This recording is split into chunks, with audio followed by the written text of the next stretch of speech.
Christopher is a kid that you can't help but like. He just makes you laugh, and I guess I really like that about him, because when you need a good laugh, you can just always go to Christopher. Christopher has a lot of energy, and he's willing to work hard no matter how he's feeling. Even when he's in the hospital, he's like happy all the time.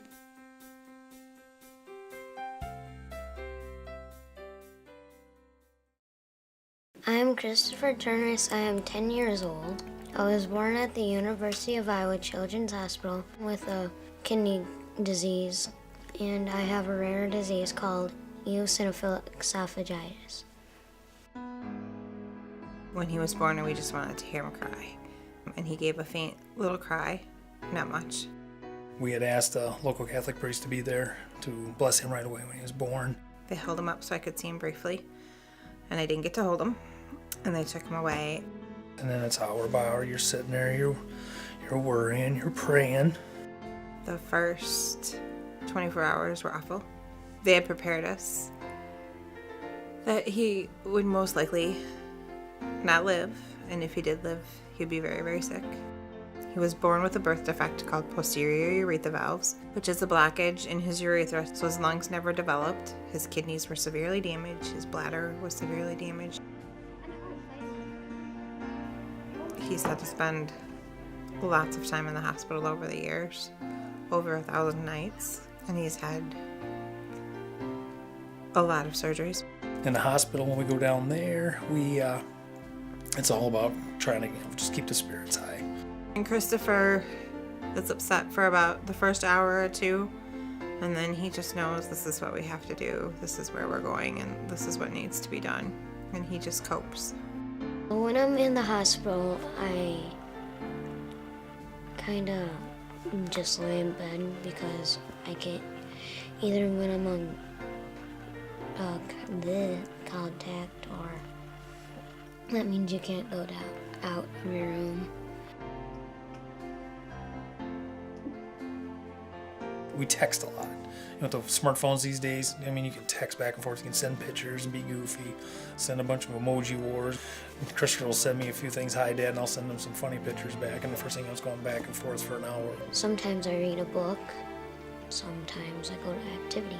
When there's Hawkeye games down there on a Saturday, and he's able to go outside. Well, back when before they put the hospital up, they had the parking ramp there.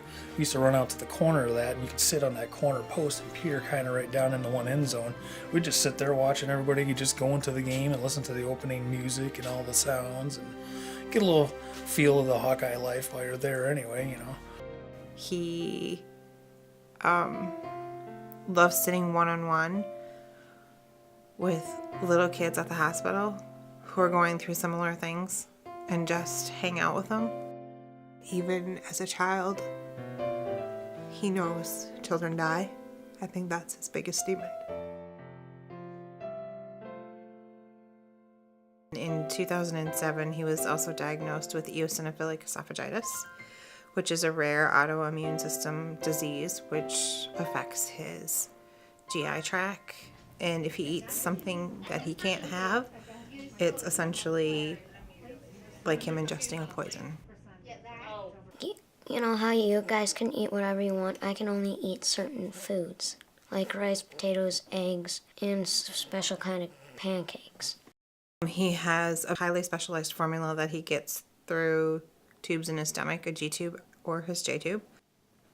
And I usually have a port up here, but they're out because of infections around them. So then when there's infections, we have to take them out because I have really bad fevers. When I first heard about Christopher coming in my classroom, I was really nervous because I didn't know what to expect. You know, there's this medically fragile child who has a full-time nurse, one of 24 kids. You know, I was nervous, like how was I going to meet his needs? But he came bouncing into the office, and I happened to be in there, and he was like, I have you for a teacher, I'm so excited. Wherever he goes, I follow him. I have to administer medication through his J and G tube. I monitor for just any change in his health status. he knows I'm his nurse, so that when I do my assessment, he knows he has to sit still and make sure that I do my vitals and things like that, because he can tend to be goofy and fun, and we kid around a lot. We had some new students in our classroom this year, and his mom, Christina, told me, could Christopher share about his condition? And I said, sure.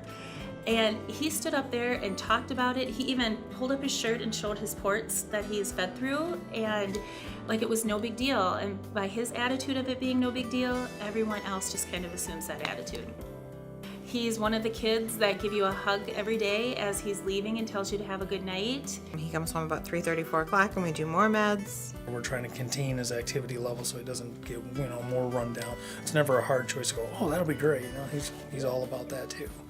Because normally there might be days where it's beautiful outside and he's feeling crummy. Well, we'll kind of control it where we kind of all stay inside and try not to make him anxious to wish he could be going out. You do what you do to ease everything that way. We play video games, play Legos. We build like tents out of blankets. He likes, like whenever I'm listening to music, he'll come in and listen to it with me, like when we sing to Frozen. Let it go, let it go, and hold it back anymore. Let it go, let it go. Turn away and slam the door. It has made us stronger as a family.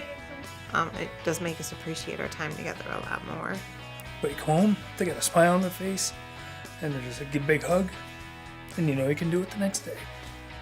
I think it's also brought us closer together as a family. You start to appreciate the time you have together.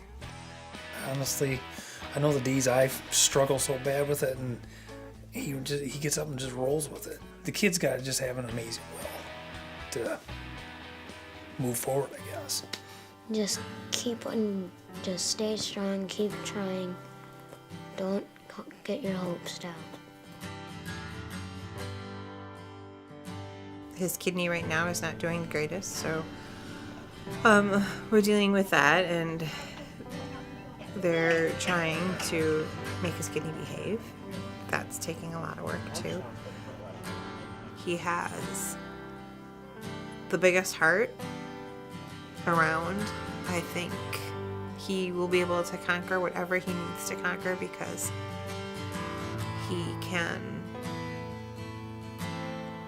I think he can do anything he puts his mind to. I think there's great things in his future.